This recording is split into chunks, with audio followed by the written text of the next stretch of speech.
Hi guys, good morning. To start off, Korean church was amazing. I went to the English service because I thought the Korean service would be too hard. I can only understand like 1 out of every 10 words that I hear, so it wouldn't be a good idea, I don't think.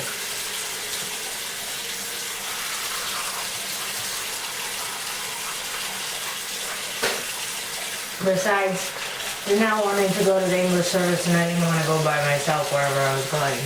It was really cool. They were very welcoming. And actually, one of the first people that I met when I went there was a lady who was a piano professor at my college. She was actually teaching there before I even graduated, and I remember like knowing of her, but I had never met her before, so she was all proud that I had gone to her school, and she kept telling everyone, she's from my school, she's from my school. So it was cool to have someone who, you know, kind of, I guess. Ooh, that's cool. And then after the service, which was amazing, they had lunch like prepared for everybody, which they now told me they might try to feed us, but I did not anticipate this. Like, everyone from the English service and everyone from the Korean service got together and had lunch, and so there were people there that didn't speak any English at all, and obviously I don't speak very much Korean, so lots of people were staring at me, which is fine. I mean, I was one of the newcomers there, so they were probably just wondering what I was doing. But it was really cool because one of the high school girls came up to me and she was like, hey, you're new, right? And I was like, yeah, it's nice to meet you, and we introduced ourselves. And then after that, she was like, okay, well, during lunch, you know what to do. When an elder comes up to you, you say, 안녕하세요. And I was like, oh, yeah, I know that.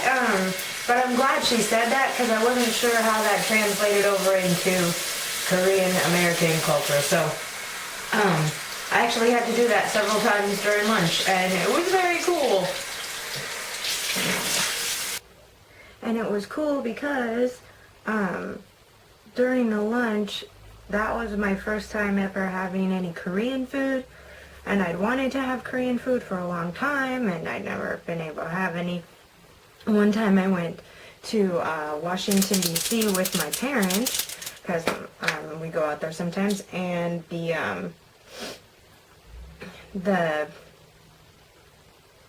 I just had the day to myself, and I was going to go just kind of, there we go. I was just going to kind of roam around and go see the things I wanted to see. And one of the things I wanted to see was a Korean restaurant, but that didn't happen because as I was getting off my subway stop to go, my dad was sent to the ER, and this was like a while ago. He's fine now, but I had to go back to take care of my little sister because she would have been all by herself, and that's scary when your dad's going to the hospital and you're all by yourself and you're little. So, I didn't get any Korean food, and I didn't get any Korean whatever. I had a bunch of stuff mapped out, and I didn't get to do any of it, which was fine because I would rather have been there for my family than anything else, but I did want some Korean food. And I have wanted some Korean food, and lots of people have been asking me if I've had some Korean food, and I kept having to tell them no, and they're like, oh, well, you should try this place, and you should try this place, and but this was awesome. I had Korean food made by real Koreans. But one of the sweetest things that happened is the ride there and back, you know, Danelle and I rode together, so it was really nice to be able to talk to each other and just compare notes, and she'd already been there once before, a couple of times actually, I think more than once, and so she was asking me what I thought, and I was like, well, it was awesome, and everyone was so kind and so welcoming, and I'm definitely going back, so that is just going to be on the calendar no matter what anyone says. And the video I gave to you guys, the of the choir singing, it was gorgeous and so cool to be walking out while they were practicing.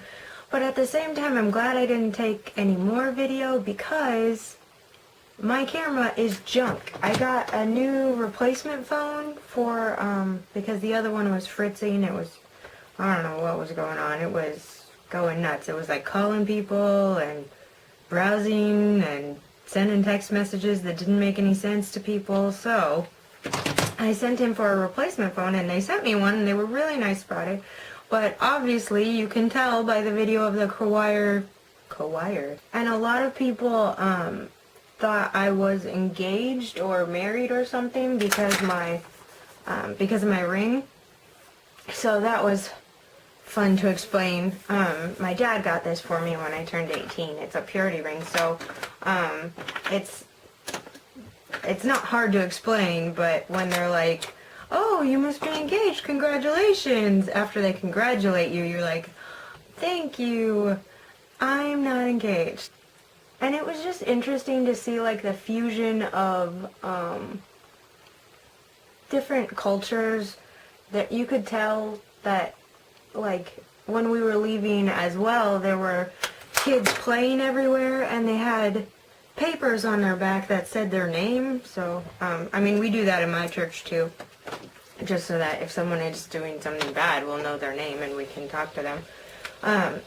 But it was funny because they had like all different kinds of names. They had Jungmin and Justin, and it was just funny to see that all together. While I was there, they asked me like why I was there and why I was learning Korean and why I liked Korea and everything.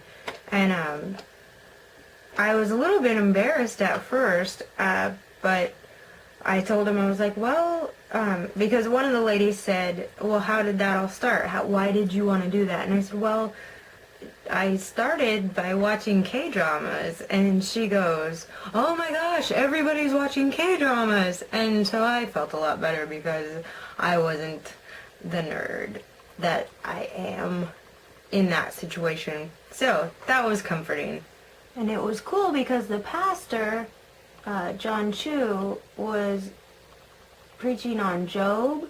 That's a really hard book to preach on anyway, but he was talking about how, you know, sometimes there are things that happen that aren't very good, and it doesn't seem like there's a reason behind them. Like with Job, like he had a bunch of crap going on, and it's not like he did anything wrong, you know.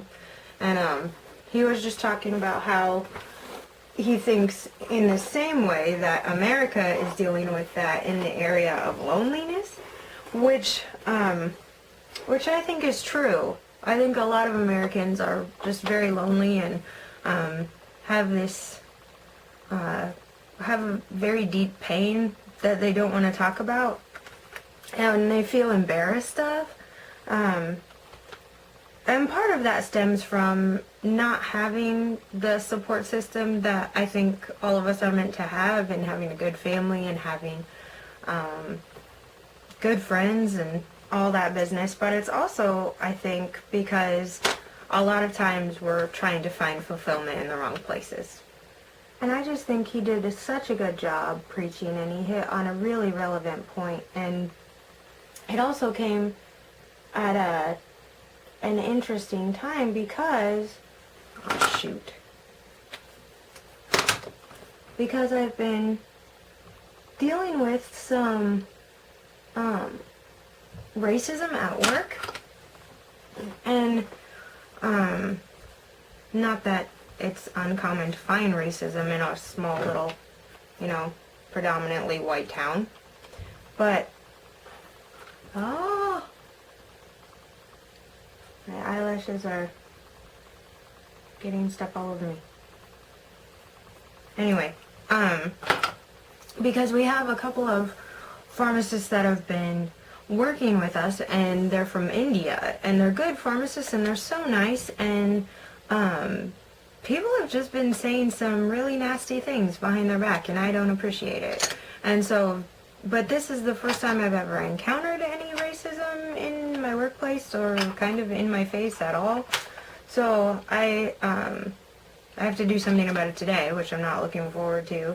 But I didn't even know what to do before then. I was kind of like, they must be joking. Like, that's inappropriate to be joking anyway, but, you know, that they can't be serious. But they were. So, that's going to be interesting today.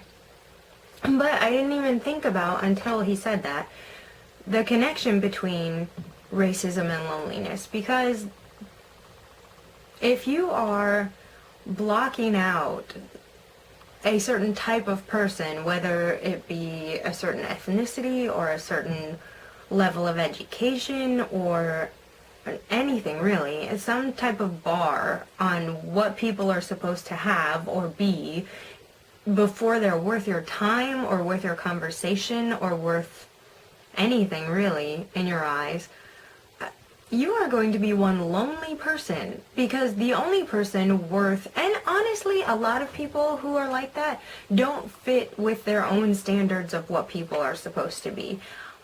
So they're just very lonely people, because not even they are worth anything. So I don't know if any of you have those prejudices or are, you know, wondering if you have them or whatever, just decide to not be that way, because it's really an awful way to be, and it's really awful for people around you who are trying to be kind to you and trying to be kind to people who are on the other end of that racism. It's just really frustrating, and it's going to be awkward.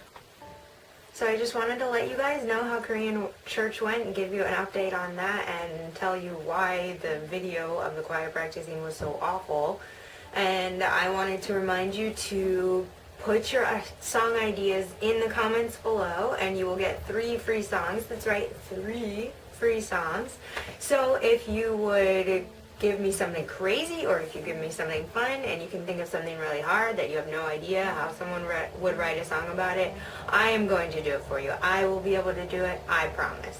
And some of you have been sending me some resources for like the Korean alphabet and some stuff from Simon and Martina that I hadn't seen before. So thank you for thinking of me, and thank you for sending that to me. Please keep it coming. I really enjoy everything that I hear from you guys. The February song is up. It's already up. It's up and running. So go listen to it. Go to southkoreaorbus.com and listen to it. It's on the To Help page, and it's going to be that little cassette player. You just press the play button and it's right there. So it's pretty easy to figure it out by the end of it, but see if you can figure out what it's about. And I think I have to go to work now. Bye guys.